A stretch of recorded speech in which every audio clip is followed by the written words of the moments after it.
ไหม KKK คืออะไรทำไมหลายคนถึงแบนสัญลักษณ์นี้สวัสดีค่ะจาก Channel Point View ค่ะเวลาที่เราพูดถึงสัญลักษณ์ที่โดนแบนในโลกตะวันตกเนี่ยนะแน่นอนว่ามาอันดับหนึ่งก็ต้องเป็นสวัสดิกะของนาซีใช่ไหมคะซึ่งอันนั้นเนี่ยเรารู้จักกันดีแล้วแหละว่านาซีทำอะไรมาบ้างแต่ในลิสต์เดียวกันเนี่ยนะคะก็จะมีสัญลักษณ์อีกจำนวนหนึ่งค่ะที่เราไม่ควรเอามาใช้ไม่ควรรู้สึกว่ามันเท่นะก็จะมีธงอาทิตย์อุทัยของญี่ปุ่นใช่ไหมเพราะว่าเกี่ยวข้องกับการทำสงครามในนานกิงในอะไรและอีกสัญลักษณ์หนึ่งค่ะจะเป็นเซตสัญลักษณ์เดียวกันเลยที่คนจะชอบพูดถึงกันเยอะๆก็คือสัญลักษณ์ KKK สัญลักษณ์ไม้กางเขนที่มีเลือดอยู่ตรงกลางสัญลักษณ์ของคนที่สวมหัวสีขาวๆแล้วก็มีเจาะรูตรงตายืนอยู่กับไม้กางเขนที่ถูกเผาสัญลักษณ์เหล่านี้เป็นสัญลักษณ์ที่เขาบอกกันว่าเฮ้ยมันไม่ดีมากๆเลยนะอย่าไปใช้อย่าไปรู้สึกว่ามันเท่โดยเฉพาะในสหรัฐอเมริกานะคะเรื่องนี้ยิ่งต้องห้ามหนักเลยค่ะคำถามคือสัญลักษณ์นี้มันอะไรยังไงมันเป็นสัญลักษณ์ของคนกลุ่มไหนทำไมเขาถึงต้องแบนกันขนาดนี้วันนี้วิวเก็บรวบรวมมาเล่าให้ฟังแล้วค่ะถ้าพร้อมจะฟังเรื่องราวที่ทั้งสนุกและได้สาระแล้วก็ไปฟังกันเลยค่ะทำไมวิวถึงอยากชวนทุกคนไปเที่ยวรัสเซียกับ Point View on Tour ภาพของรัสเซียที่เราคุ้นกันจากสื่อหลักเนี่ยส่วนใหญ่มันจะมาจากทางอเมริกาค่ะและเราก็รู้กันในประวัติศาสตร์ว่าอเมริกากับรัสเซียเนี่ยเขาไม่ถูกกันใช่ไหมดังนั้นที่ผ่านมาเราฟังความข้างเดียวกันมาแทบจะตลอดก่อนที่วิวจะไปรัสเซียเนี่ยนะบอกเลยว่าวิวกลัวค่ะแต่ว่าเนื่องจากรัสเซียเป็นประเทศที่ประวัติศาสตร์แน่นมากมีสถาปัตยกรรมสวยๆมากมายวิวเลยตัดสินใจว่าไปสักครั้งหนึ่งไปให้รู้ปรากฏว่าไปจริงปุ๊บโอ้โหยังไม่ทันได้กลับจากรัสเซียเลยนะวิวอยากไปรัสเซียอีกรอบแล้วเพราะนี่คือประเทศที่นอกจากจะสวยตะลึงตาแตกมากกว่าที่คิดเอาไว้นะคะประเทศนี้ยังเป็นประเทศที่เรียบร้อยมากๆสะอาดมากๆมีอะไรหลายต่อหลายอย่างที่ทำให้เรารู้เลยว่าประเทศมหาอำนาจเนี่ยเป็นยังไงประเทศที่ทันสมัยประเทศที่มีเทคโนโลยีระดับชั้นนำของโลกแล้วไม่ใช่เพิ่งจะมีแบบปี2ปีนี้แต่มีมาตั้งแต่สมัยสงครามเย็นนี่คือประเทศที่มีโครงการอวกาศมาฟัดกับ NASA ได้เลยนะดังนั้นที่นั่นเนี่ยนะคะมันจะมีอะไรที่ทำให้เราได้ว้าวที่เราได้ตะลึงและยังไม่พอเขาเป็นประเทศที่แบบทำการเกษตรด้วยวัตถุดิบในประเทศเขาเลยเป็นวัตถุดิบที่ดีมากๆเวลาที่ไปกินอาหารรัสเซียที่รัสเซียเนี่ยวิวบอกเลยว่ามันอร่อยมากทุกคนผักคือสดผักที่วิวเป็นคนไม่ค่อยกินผักเนี่ยยังรู้สึกว่าอร่อยเลยแล้วยิ่งพวกขนมต่างๆนะแบบโอ้โหทั้งนมทั้งเนยเขาแบบมันหอมมันอร่อยคือมีขนมหลายร้านมากๆในรัสเซียที่วิวกล้าพูดเต็มปากเลยนะคะว่านี่คือขนมร้านที่แบบอร่อยที่สุดในชีวิตที่วิวเคยกินสำหรับขนมประเภทนี้แล้ววิวเชื่อว่าถ้าใครได้ไปสัมผัสรัสเซียแบบที่วิวได้ไปสัมผัสนะภาพลักษณ์รัสเซียในหัวเนี่ยจะเปลี่ยนไปและมันจะทำให้เราได้รู้ว่าอย่าเพิ่งไปตัดสินอะไรแค่เพราะว่าสื่อบอกว่าแบบนั้นนะคะส่วนใครอยากจะไปสัมผัสรัสเซียแบบที่ทั้งสนุกและได้สาระมีคนเล่าให้ฟังแบบละเอียดแบบนี้เอาแบบณสถานที่จริงเลยแถมยังกินหรูอยู่ดีร้านที่อร่อยทั้งหลายเดี๋ยววิวพาไปหมดโรงแรมที่พักนี่พักอย่างดีในระดับที่ใช้ต้อนรับผู้นำประเทศส่วนสถานที่ท่องเที่ยวไม่ต้องพูดถึงเดี๋ยววิวยืนเล่าให้ฟังแต่ละที่เลยเนี่ยนะคะก็สามารถเดินทางไปรัสเซียกับ Point View on Tour ได้ค่ะเดี๋ยววิวพาไปเองไปด้วยตั้งแต่ต้นจนจบคลิปเลยนะคะทริปนี้เราเดินทางกันในช่วงที่อากาศเย็นสบายช่วงต้นเดือนพฤษภาคมค่ะใครสนใจสามารถหาข้อมูลเพิ่มเติมได้ที่ www.pointviewontour.com ค่ะรีบติดต่อเข้ามานะคะช้าหมดอดแน่ๆค่ะสัญลักษณ์ทั้งหมดที่วิวพูดไปเนี่ยนะคะเป็นสัญลักษณ์ของคนกลุ่มหนึ่งค่ะที่เขาเรียกว่า KKK หรือว่า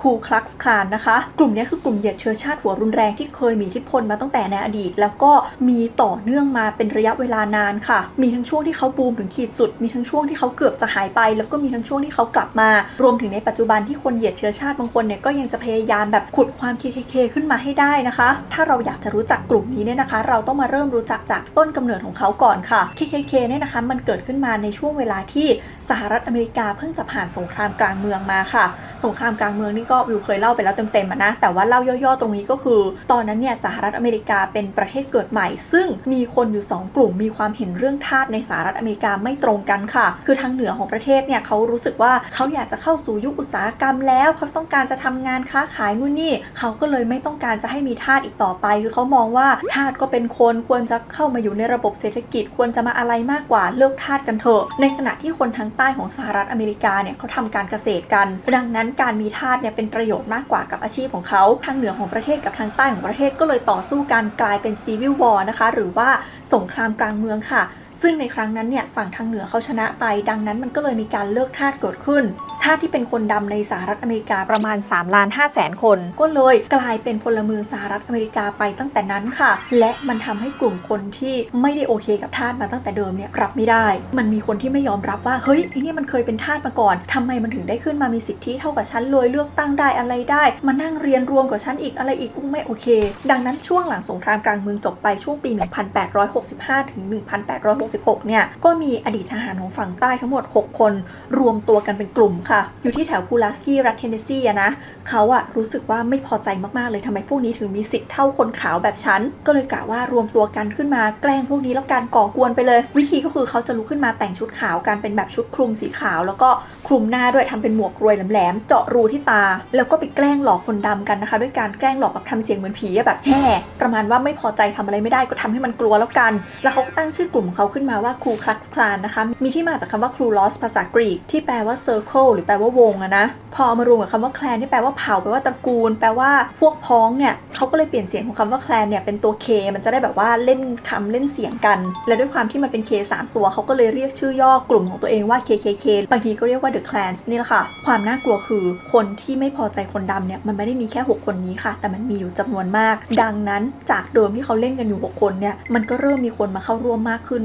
เรื่อยๆแล้วพอกลุ่มมันใหญ่ขึ้นน่ะจุดประสงค์มันก็เปลี่ยนไงจากเดิมที่แค่แบบต้องการจะกลั่นแกล้งต้องการจะก่อกวนมันก็เริ่มแบบรุนแรงมากขึ้นเริ่มไม่ได้แกล้งให้ตกใจแล้วเริ่มแกล้งแบบให้มีการบาดเจ็บมีอะไรมากขึ้นและยังไม่พอมันไปไกลกว่าเดิมคือมันไม่ได้แค่แบบว่าทำใส่คนดำละมันทำใส่คนขาวด้วยกันเองที่เป็นพวกแบบเรียกร้องสิทธิให้คนดำไปอีกคือใครที่เข้ากับคนดำเอาด้วยหมดเลยแล้วแนวทางของ The Clans เนี่ยก็รุนแรงขึ้นเรื่อยๆจนถึงขั้นที่แบบเริ่มทำผิดกฎหมายมีทั้งข่มขู่ทำร้ายร่างกายทำร้ายทรัพย์สินแล้วก็มีการปฏิบัติการในตอนกลางคืนคือออกไปกันเป็นหมู่เป็นขบวนเหมือนกองโจรอะตาดักซุ่มโจมตีเสร็จแล้วก็หายไปในความมืดยามค่ำคืนนะคะซึ่งทั้งหมดเนี้ยฝั่งที่ทำเขาก็จะรู้สึกว่าทำแบบนี้แหละฝั่งคนดำจะได้กลัวว่าถ้าแสดงตัวมีสิทธิ์มีเสียงมากๆเดี๋ยวจะโดนหรือว่าคนที่แบบเรียกร้องสิทธิ์ให้คนดำเนี่ยไปเรียกร้องมากๆก็จะโดนก็จะได้กลับไปอยู่ในเงามืดเหมือนเดิมไม่มีสิทธิ์ไม่มีเสียงเหมือนเดิมคนขาวก็จะได้กลับมามีอำนาจเหมือนเดิมเหมือนก่อนเลิกทาสนะคะซึ่งต้องบอกว่าขบวนการแบบนี้ไม่ได้มีแค่ที่เทนเนสซีอย่างเดียวนะมีกลุ่มอื่นที่เรียกชื่ออื่นด้วยเช่นมีกลุ่ม The Night of the White Camellia ในรัฐหลุยเซียนาเนี่ยก็ทำคล้ายๆกันเพราะเป็นรัฐทางใต้เหมือนกันนะคะแต่ว่าไม่ได้ดังไง KKK นี่ดังสุดหลังจากนั้นเนี่ยนะคะแคลนรุ่นแรกก็ขยายตัวออกไปเรื่อยๆค่ะถึงขนาดที่ว่าสามารถไปมีสาขาตามเมืองต่างๆได้เลยซึ่งสมาชิกรุ่นแรกเนี่ยส่วนมากก็จะเป็นทหารของฝ่ายใต้เดิมทั้งนั้นแหละค่ะและที่บอกว่าขยายออกไปแต่ละเมืองเนี่ยนะคือมันไม่ได้มีสาขาอะไรจริงจังนะคะแต่ว่ามันเหมือนกับไปมีกลุ่มย่อยซึ่งสมาชิกเนี่ยเขาก็จะเหมือนรู้กันเองว่าอ๋อเธอเป็นเหมือนกันใช่ไหมและประเด็นก็คือเนื่องจากเขาเคยเป็นทหารกันมาก่อนดังนั้นเขาก็เลยเหมือนแบบไปมีกา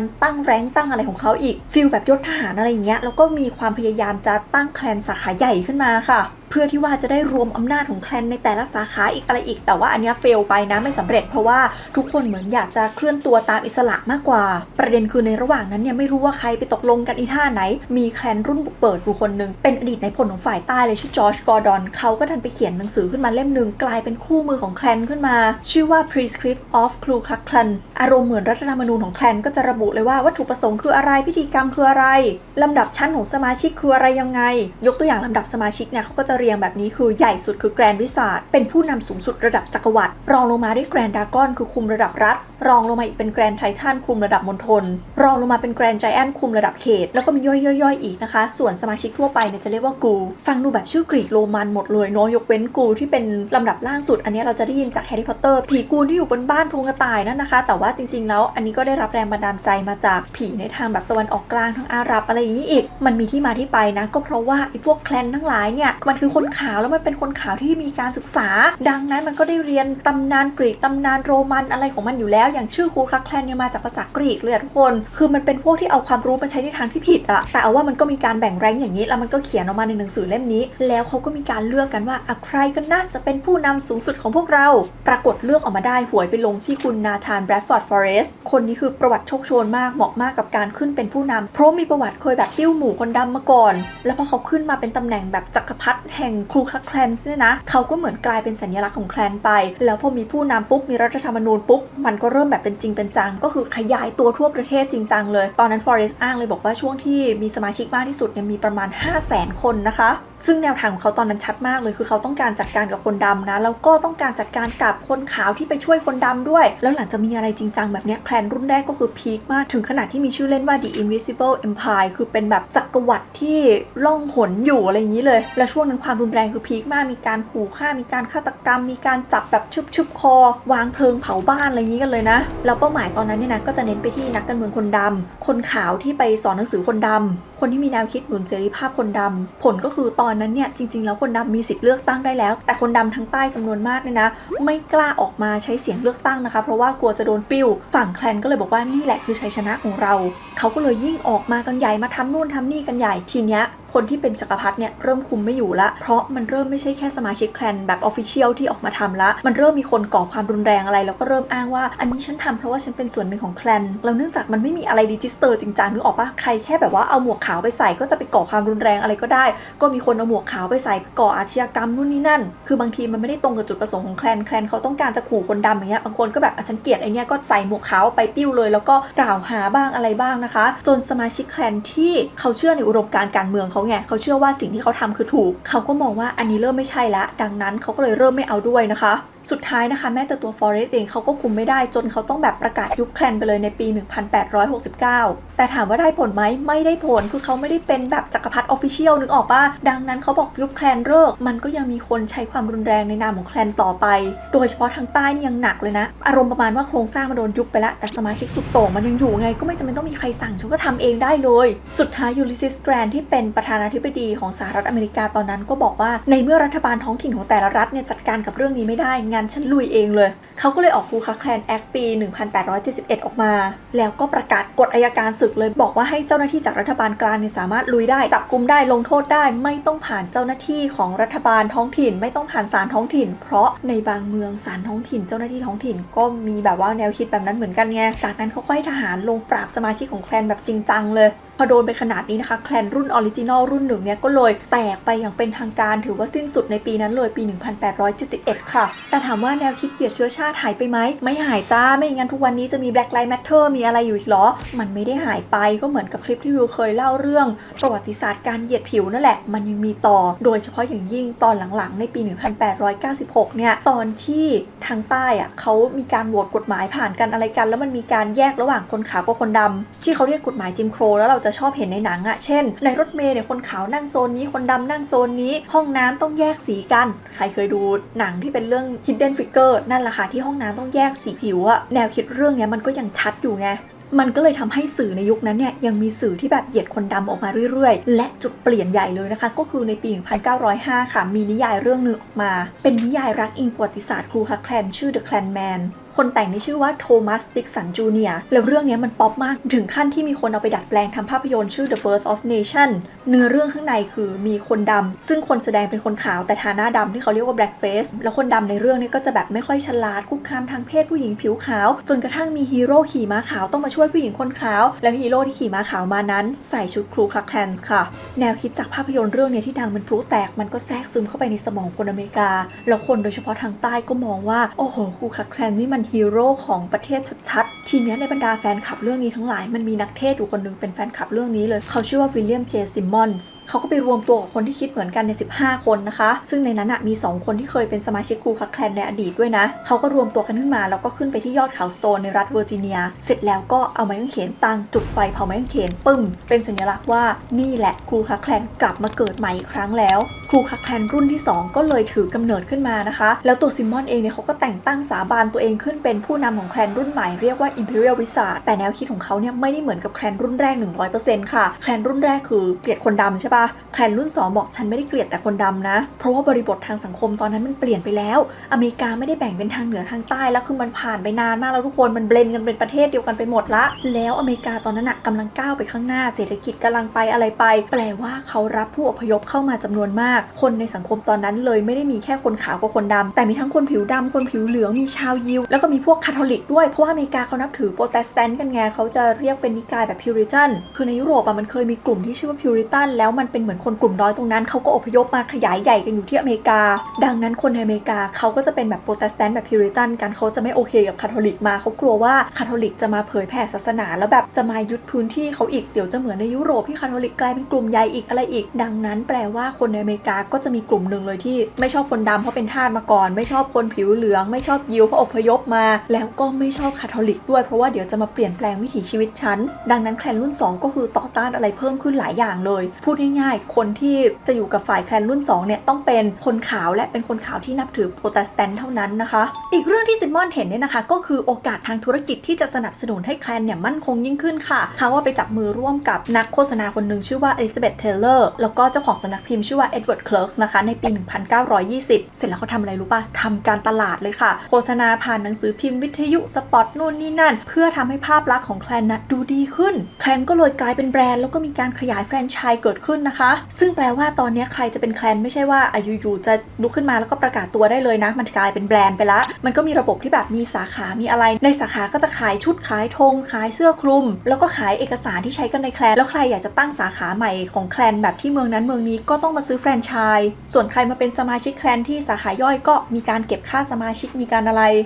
ยังไม่พอซิมมอนนี่เขียนหนังสือขึ้นมาอีกเล่มนึงเป็นคู่มือเลยประมาณว่าเป็นคัมภีร์ที่ว่าใครเป็นแคลนเนี่ยต้องศึกษาจากเล่มนี้ปฏิบัติตามเล่มนี้นะก็คอนเซ็ปต์คล้ายๆกับแคลนรุ่นแรกนั่นแหละค่ะแต่ว่ามีการเพิ่มศัพท์เพิ่มโค้ดลับเพิ่มอะไรลงไปเช่นการเติมตัว K หรือว่า KL ลงไปอย่างเงี้ยก็ไปเอาศัพท์เก่าๆศัพท์โบราณศัพท์ที่เขาใช้ในพวกศาสนาอยู่แล้วมาแล้วก็ใส่ไปนะคะอย่างศาสนาอิสลามมีคัมภีร์อัลกุรอานใช่ไหมภาษาอังกฤษเรียกคูรานเขาก็ไปเปลี่ยนเรียกชื่อคัมภีร์ตัวเองว่าโครลานคือเอา KL ใส่เข้าไปหรือการไปพูดคุยเพื่อเป็นแมวมองทาบทามคนมาเข้าแคลนมาเข้าแบบตำแหน่งสูงๆในแคลนอะไรเงี้ยแบบการตั้งตำแหน่งเงี้ยเขาก็มองว่าเหมือน conversation เหมือนการพูดคุยแต่เป็น conversation ที่เป็น KL แทนนะคะและทีเนี้ยพอมันมีการบริหารเป็นองค์กรเป็นธุรกิจอะไรจริงจังแคลนรุ่น2เนี่ยก็เลยไม่ได้มีความรุนแรงเท่ากับแคลนรุ่นแรกคือไม่ได้แบบไปทำร้ายโดยตรงแต่เน้นขู่ให้กลัวมากกว่าเช่นไปเผาไม้กางเขนหน้าบ้านของคนที่แบบมองว่าคนเนี้ยต้องการจะขู่บางทีก็ส่งจดหมายไปขู่บางทีก็ใช้วิธีแบบผลักดันให้ลูกจ้างที่เป็นยิวหรือว่าเป็นคาทอลิกถูกไล่ออกจากงานอย่างเงี้ยดังนั้นมันไม่ได้ผิดกฎหมายชัดเจนเหมือนแคลนรุ่นแรกไงแต่มันเน้นเรื่องการบีบให้คนที่เขาต่อต้านเนี่ยอยู่ในสังคมไม่ได้นะคะแล้วแคลนรุ่น2เนี่ยคือเขาจริงจังมากเขาส่งคนของเขาเนี่ยไปทำงานในสภาในรัฐบาลท้องถิ่นและที่สำคัญไปเป็นตำรวจมีตำแหน่งอยู่ในหลายรัฐเลยนะคะดังนั้นกฎหมายหลายๆฉบับที่ออกมาในยุคนั้นเนี่ยมันก็เป็นไปตามแนวทางของแคลนสนับสนุนเรื่องการเหยียดคนดำเหยียดอะไรเพราะว่าเขาส่งคนของเขาเข้าไปตรงนั้นแล้วไงซึ่งไอ้เรื่องความรุนแรงเนี่ยก็ไม่ได้หายไปเลยนะยังมีอยู่แต่แค่มันมีน้อยลงนะอย่างมันมีเคสนึงที่มีคนดำเนี่ยไปฟีเจอริ่งกับผู้หญิงคนขาวพวกแคลนเนี่ยก็เข้าไปจับคนดำคนนี้เสร็จแล้วก็เอาตาประทับตัว KKK อ่ะที่เหมือนประทับม้าประทับหน้าผากคนดำคนนั้นเลยแล้วก็เคี่ยนตีเขาแบบอย่างหนักเลยนะคะซึ่งเหตุการณ์แบบนี้เกิดขึ้นหลายครั้งมากแล้วแคลนรุ่น2เนี่ยก็เอาเรื่องความรักชาติเรื่องความรักศาสนาสอดแทรกเข้าไปในแนวทางของแคลนอีกถ้าดูเ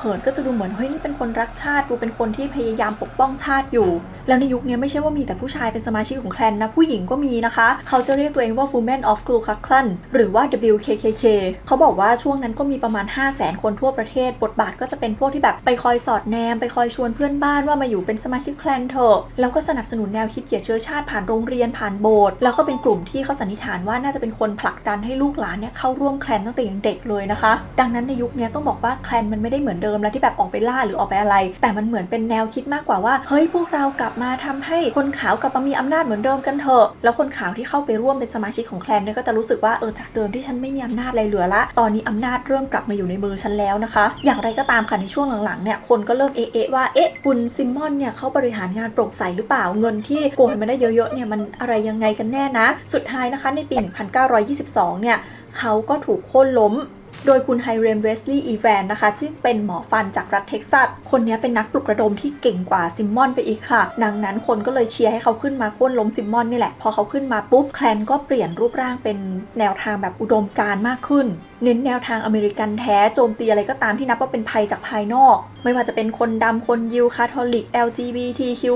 หรือแม้แต่ผู้หญิงหัวก้าวหน้าก็โดนเหมือนกันนะคะแล้วด้วยความที่แบบแนวทางเขาชัดเจนมากๆเนี่ยนะมันก็เลยทำให้แคลนได้รับความนิยมถึงพีคสุดเลยในปี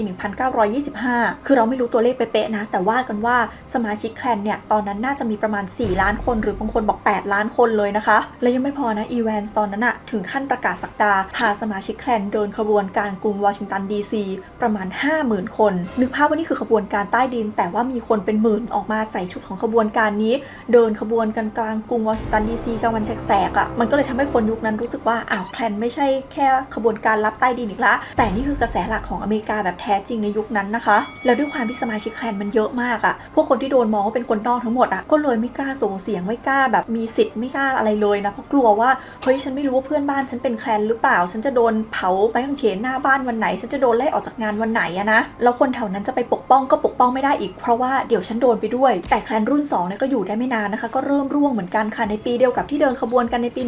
1925 นั่นแหละเพราะว่ามันมีสมาชิกของแคลนรุ่น2คนหนึ่งเป็นระดับผู้นำแกรนด์ดราก้อนเลยของรัฐอินเดียนานะคะเขาดันถูกจับในข้อหาลักพาตัวข่มขืนแล้วก็ฆ่าผู้หญิงคนหนึ่งนะคะจนถูกแบบจำคุกตลอดชีพซึ่งปัญหามันจะไม่ได้บานปลายเลยนะถ้าคนนี้เขาไม่ได้รู้สึกว่าเฮ้ยที่ฉันถูกจับเนี่ยเพราะว่าแคลนน่ะหันหลังให้ฉันแล้วแคลนไม่ช่วยฉันเลยเราเป็นพวกเดียวกันทำไมไม่ช่วยกันล่ะเขาก็เลยเปิดเผยรายชื่อผู้ระดับผู้นำของแคลนแบบพรึบออกมาเลยซึ่งพอเปิดออกมามันมีทั้งข้าราชการระดับสูงตำรวจนักการเมืองเรียกได้ว่าเปิดออกมาหมดเปลือกสื่อมวลชนก็หวานเลยสิคะก็ไปขุดกันใหญ่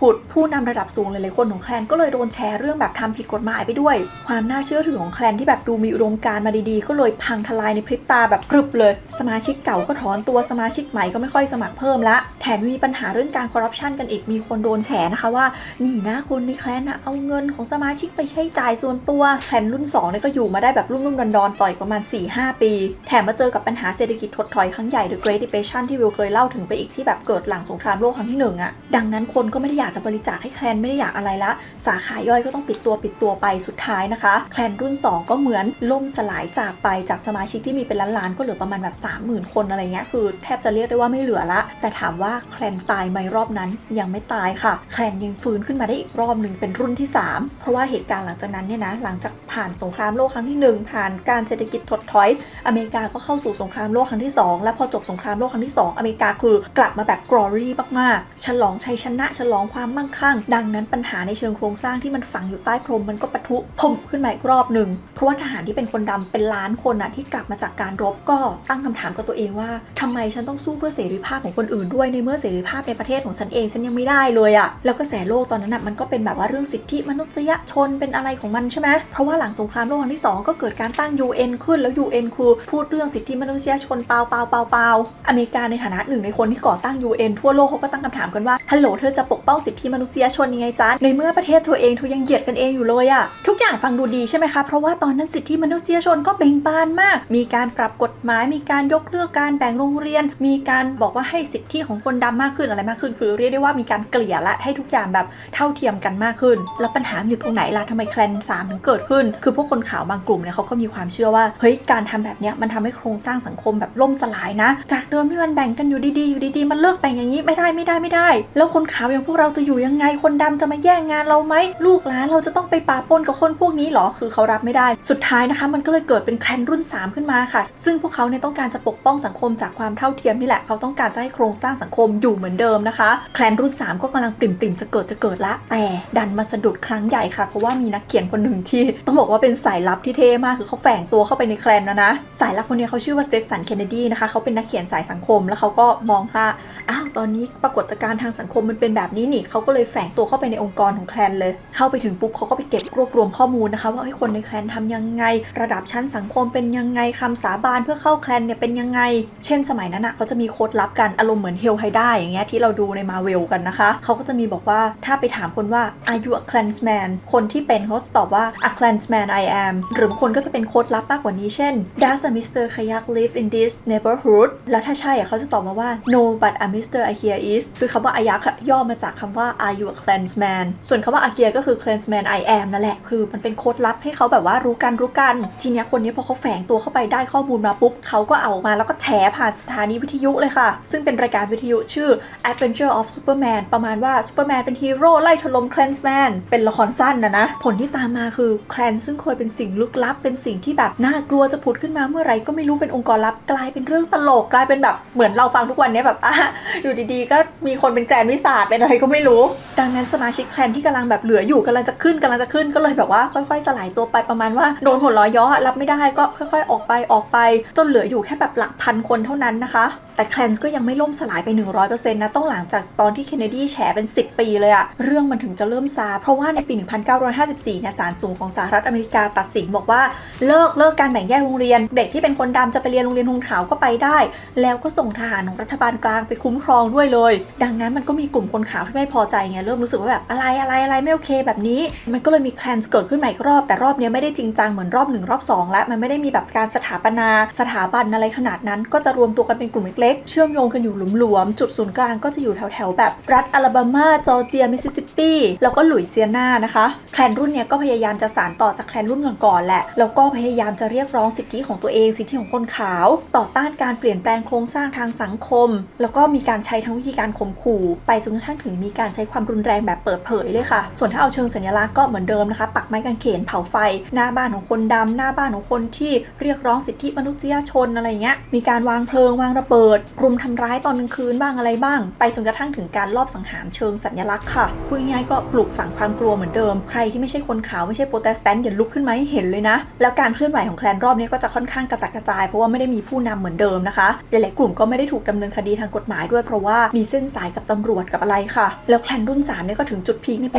1960นะคะในช่วงที่การเรียกร้องสิทธิคนดำเนี่ยพุ่งถึงขีดสุดฝั่งนั้นเรียกร้องถึงขีดสุดฝั่งนี้ก็เหยียดถึงขีดสุดเหมือนกันเพราะมองว่าเฮ้ยอันนี้มันเป็นการยัดเยียดความเท่าเทียมแบบผิดธรรมชาติตามธรรมชาติฉันต้องสูงกว่าเธอสิจนไปมีคดีระเบิดโบสถ์มีการลุมทำร้ายคนมีอะไรกันจริงจังและในบางกรณีตำรวจกับพวกเจ้าหน้าที่ท้องถิ่นก็แกล้งมองข้ามแกล้งแบบไม่เห็นไม่รู้เรื่องถึงแคลนรอบนี้จะไม่ได้มีคนเยอะเท่าเดิมแต่สมาชิกเหมือนพร้อมลงมือมากกว่าเดิมนะคะแต่ในขณะเดียวกันมันก็มีกระแสตีกลับด้วยคนก็ไม่พอใจแคลนกันประมาณว่าเฮ้ยนี่มันยุคไหนสมัยไหนแล้วมาทำอะไรแบบนี้รัฐบาลก็ส่ง FBI เข้ามาสืบนักศึกษาก็เดินขบวนเรียกร้องสิทธิมนุษยชนกันคนก็เริ่มมองว่าแคลนเนี่ยไม่ใช่พวกแบบเรียกร้องสิทธิตัวเองแล้วนะอันนี้มันก่อการร้ายในประเทศแล้วนะดังนั้นความนิยมของแคลนก็ลดลงจากเดิมที่ค่อนข้างจะเป็นกลุ่มก้อนกันก็แตกเป็นหลาย10กลุ่มอีกแล้วนะคะแต่ถามว่าหายไปไหมก็ไม่หายไปสนิทถึงจะลดความนิยมมากๆนะช่วงปี70-80ก็ยังมีคนพยายามจะฟื้นฟูแคลนขึ้นมาใหม่โดยการพยายามจะรีแบรนด์ให้เป็นแบบองค์การทางการเมืองยกเลิกการสวมเสื้อคลุมนั้นแล้วก็เปลี่ยนคำพูดจากเชิงโกรธแค้นเป็นแนววิชาการมากขึ้นแล้วเขาก็จะไม่ประกาศต่อต้านคนดำโดยตรงและแต่ต่อต้านต่างด้าวแทนแล้วเขาก็ลงสมัครรับเลือกตั้งหลายครั้งถึงขนาดที่ว่าครั้งนึงในปี1991เนี่ยเขาลงสมัครผู้ว่าการรัฐหลุยเซียนาไม่ได้รับเลือกแต่ได้รับคะแนนเสียงถึง 39% ซึ่งถือว่าเยอะมากนะคะสำหรับคนที่แบบพยายามจะปลุกแคลนขึ้นมาถามว่าทุกวันนี้แคลนยังมีอยู่ไหมความเป็นแคลนแบบ official คงไม่เหลือแล้วแหละแต่ว่ามันก็ยังมีคนเชื่อในแนวคิดนี้อยู่แล้วก็ยังเป็นแบบกลุ่มย่อยๆคือไม่ใช่แคลนแบบรวมตรงกลางเหมือนเดิมแล้วเขาก็บอกว่าน่าจะมีสมาชิกอยู่ประมาณ 5,000 คนทั่วสหรัฐอเมริกานะคะแล้วเขาก็เปลี่ยนวิธีการเรียกร้องกันไปตามแบบโซเชียลมีเดียมากขึ้นอะไรมากขึ้นเราก็จะเห็นพวกนี้โพสต์เหยียดสีผิวโพสต์เหยียดศาสนามีแนวคิดต่อต้านผู้อพยพแบบรุนแรงในสื่อสังคมออนไลน์บางทีก็นัดรวมตัวกันบ้างแจกใบปลิวบ้างบางทีก็ไปแฝงอยู่ในกลุ่มอื่นบ้างอะไรบ้างนะคะซึ่งต้องบอกว่าปัจจุบันนี้เนี่ยนะคะถ้าเอาตามการจัดกลุ่มของ FBI เนี่ย FBI ยังจัดให้ใครก็ตามที่เป็นแคลนเนี่ยเป็น domestic terrorist คือการก่อการร้ายภายในประเทศอยู่ค่ะดังนั้นมันคงไม่มีใครออกมาประกาศตัวว่าเป็นแคลนแบบจงแจ้งเหมือนสมัยโบราณละแต่ถามว่าแนวคิดแบบแคลนยังอยู่ไหมมันก็ยังอยู่แล้วก็ยังฝังรากลึกอยู่ในการเมืองของสหรัฐอเมริกาอยู่นะคะเหมือนกับที่เราก็จะเห็นแคมเปญอะไรที่ดูเชิดชูคนขาวเชิดชูโปรเตสแตนต์แล้วก็เหยียดผู้อพยพเหยียดคนต่างศาสนาเหยียดอะไรอยู่เรื่อยๆนั่นเองค่ะและทั้งหมดนี้นะคะก็คือเรื่องราวที่วิวเก็บมาเล่าให้ทุกคนฟังค่ะก็หวังว่าทุกคนจะชอบกันนะคะถ้าใครชื่นชอบคลิปนี้อย่าลืมกดไลค์เป็นกำลังใจให้วิวแล้วก็กดแชร์เพื่อชวนเพื่อนๆมาดูด้วยกันค่ะแล้วพบกันในโอกาสหน้านะคะทุกคนบ๊ายบายสวัสดีค่ะต้องบอกว่าในช่วงเวลาของแคลนเนี่ยเป็นช่วงเวลาที่น่ากลัวมากนะเพราะว่ามันเป็นช่วงเวลาที่ทำให้คนเข้าใจไปเองว่าสิ่งที่แคลนทำเป็นสิ่งที่ถูกต้องตามมาตรฐานสังคมแล้วก็บางทีหลายๆคนที่อยู่ในแคลนอาจจะไม่รู้ตัวเองเลยด้วยซ้ำว่าสิ่งที่ทำอยู่ตอนนั้นมันผิดหรือมันอะไรเพราะว่ามันเป็นคนกลุ่มใหญ่ของสังคมที่คิดแบบนั้นไงก็ต้องบอกว่าด้วยเวลาอันเปลี่ยนผ่านไปมันก็ทำให้แนวคิดทุกอย่างมันค่อยๆเบาลงแล้วก็โชคดีที่คนกลุ่มใหญ่ของสังคมเห็นค่ะว่าอันแนวคิดของแคลนมันไม่โอเคจริงๆกับการไปแบบไล่ล่าอะไรคนขนาดนั้นนะคะวันนี้ลาไปก่อนแล้วกันค่ะทุกคนบ๊ายบายสวัสดีค่ะ